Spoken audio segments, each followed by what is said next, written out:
FI मामले को लेकर पटना में एनआईए ने फिर से छापा मारा है। गजवाए हिंद मामले में कार्रवाई करते हुए फुलवारी शरीफ में दानिश और बशारत करीम के घर पर छापेमारी की गई। छापेमारी को लेकर भारी संख्या में पुलिस बलों की तैनाती की गई थी। इनमें से दानिश की पहले ही गिरफ्तारी हो चुकी है। सहयोगी प्रणव हमारे साथ जुड़े हुए हैं। प्रणव, लगातार एनआईए की दबिश और गजवाए हिंद को लेकर यह कार्रवाई काफी अहम मानी जा रही है, क्या कुछ और अपडेट है? बिल्कुल, देखिए, गजवाए हिंद मामले को लेकर के आज एक बार फिर से एनआईए की टीम अहले सुबह ही राजधानी पटना पहुंच गई थी और 2 टीम पटना पहुंची थी।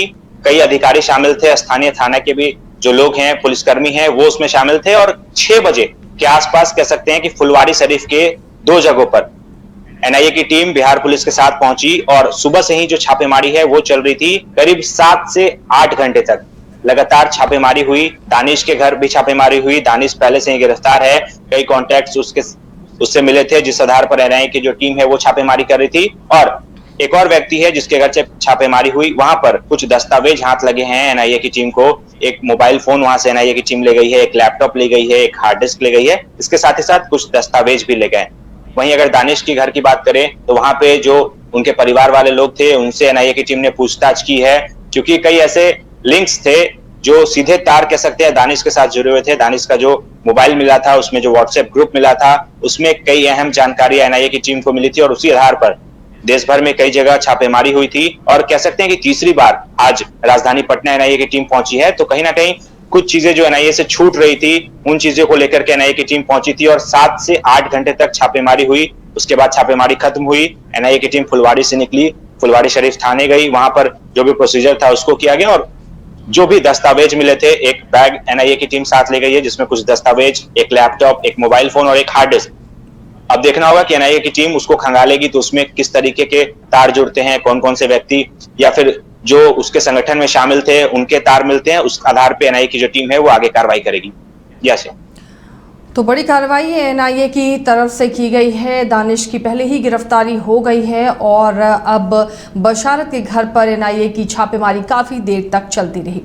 बढ़ते हैं आगे। पटना विश्वविद्यालय ने छात्र संघ चुनाव की घोषणा कर दी है। 19 नवंबर को मतदान होगा और उसी दिन परिणाम की घोषणा भी हो जाएगी। पटना विश्वविद्यालय के कुलपति गिरीश शंकर ने यह जानकारी दी। उन्होंने बताया कि 7 नवंबर से 10 नवंबर तक नॉमिनेशन होगा और 14 नवंबर तक नामांकन वापस लिए जा सकते हैं। तो एक बार फिर से कॉलेजों में गहमागहमी नजर आएगी, क्योंकि पटना विश्वविद्यालय ने छात्र संघ चुनाव की घोषणा कर दी है। सहयोगी प्रणव हमारे साथ जुड़े हुए हैं। प्रणव, छात्र संघ का चुनाव बिहार में, पटना विश्वविद्यालय में छात्र संघ का चुनाव होना है। ये भी चुनाव कुछ विधायक और सांसद चुनाव से कम नहीं होता। क्या तैयारियां छात्रों के बीच में, किस तरह की तैयारियां नजर आ रही हैं?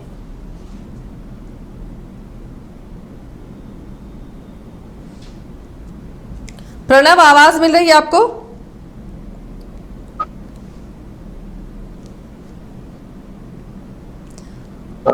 नहीं।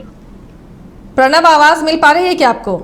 जी, आवाज आ रही है। प्रणव, पटना विश्वविद्यालय ने छात्र संघ चुनाव की घोषणा कर दी है और इस चुनाव की भी अहमियत कम नहीं है, क्योंकि बिहार में कहा जाता है कि राजनीति बच्चे बच्चे के खून में है और वो चुनाव छात्र संघ के चुनाव से ही नजर आता है। किस तरह राजनीति में रुचि रखते हैं वहां के बच्चे, वहां के छात्र, किस तरह की तैयारियां और उत्साह फिलहाल आपको दिख रही है इस घोषणा के बाद? देखिए, बिल्कुल सही कहा आपने कि बिहार में कह सकते हैं कि राजनीति जो है वो यूनिवर्सिटी से ही शुरू हो जाती है। और बात करें पटना विश्वविद्यालय की तो लालू प्रसाद यादव हो, सुशील कुमार मोदी हो या फिर नीतीश कुमार, सभी ने राजनीति की शुरुआत वहीं से की थी। छात्र संघ में चुनाव उन्होंने लड़ा था और छात्र राजनीति की शुरुआत जो है वो पटना विश्वविद्यालय से उन्होंने की थी। और जैसे ही इसकी घोषणा हुई है उसके बाद से ही कह सकते हैं जो तमाम तैयारियां हैं वो शुरू हो गई है। लेकिन पटना विश्वविद्यालय की अगर बात करें तो वर्चस्व की लड़ाई हमेशा से वहां होती है और जो चुनाव होता है वो बिल्कुल आपने सही कहा कि विधायक के चुनाव से या फिर कह सकते हैं कि जो बड़े चुनाव होते हैं उससे कम नहीं होता। आज ही चुनाव की घोषणा हुई, उसके ठीक पहले पटना कॉलेज में की अगर बात करें तो 3-4 गुटों के बीच में कह सकते हैं कि बमबाजी हो गई, छात्रों के बीच झड़प हुई, मारपीट हुई, करीब 3 से 4 छात्र बुरी तरीके से घायल हो गए। जो जानकारी मिल रही है, जो पुलिस द्वारा जो जानकारी मिली है उसके मुताबिक वर्चस्व की लड़ाई थी। तो कहीं ना कहीं इसको भी देखा जा रहा है कि छात्र संघ चुनाव की घोषणा हुई उसके ठीक पहले ही जो है वर्चस्व की लड़ाई शुरू हो गई है। पहले भी हमने देखा था जब 2019 में छात्र संघ का चुनाव हुआ था, तो चुनाव जब हो रहा था उस दौरान भी बमबाजी हुई थी बाहर, तो बमबाजी जो है वो पटना विश्वविद्यालय की बात करें तो 2016-15 से जो है वो काफी कॉमन हो गया है, लेकिन 2019 के बाद कोरोना काल आ गया था, चुनाव नहीं हुआ था। लंबे समय से चुनाव की प्रतीक्षा जो तमाम छात्र हैं वो कर रहे थे। सभी जो भी देखिए, क्योंकि अब छात्र संघ का चुनाव है, लेकिन उसमें भी राजनीतिक दल जो है वो कहीं ना कहीं मिले हुए रहते हैं और जो छात्र हैं वो किसी ना किसी राजनीतिक दल से जुड़े रहते हैं।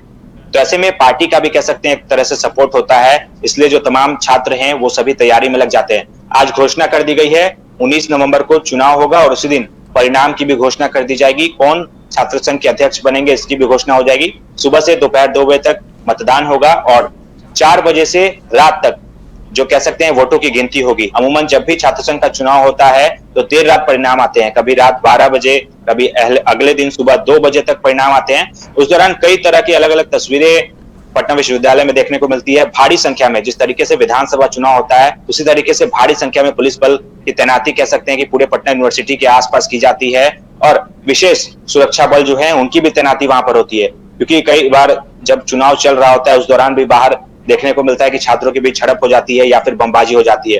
तो इसको लेकर के आश्वस्त किया है पटना यूनिवर्सिटी की तरफ से कि तमाम जो तैयारियां हैं वो बेहतर तरीके से होगी। विशेष सुरक्षा का भी इंतजाम होगा ताकि किसी प्रकार की कोई हिंसक घटना पटना यूनिवर्सिटी कैंपस में या फिर उसके बाहर ना घटे। चलिए प्रणव, तो ये बड़ी चुनौती भी होगी कि कैसे उस वक्त सुरक्षा के इंतजाम को दुरुस्त रखा जाए, क्योंकि छात्र होते हैं बहुत ज़्यादा, आप सख्ती भी वहां पर नहीं कर सकते हैं, लेकिन टकराव की स्थिति तो बनती रहती है। बहुत बहुत शुक्रिया प्रणव आपका। बढ़ते हैं अगली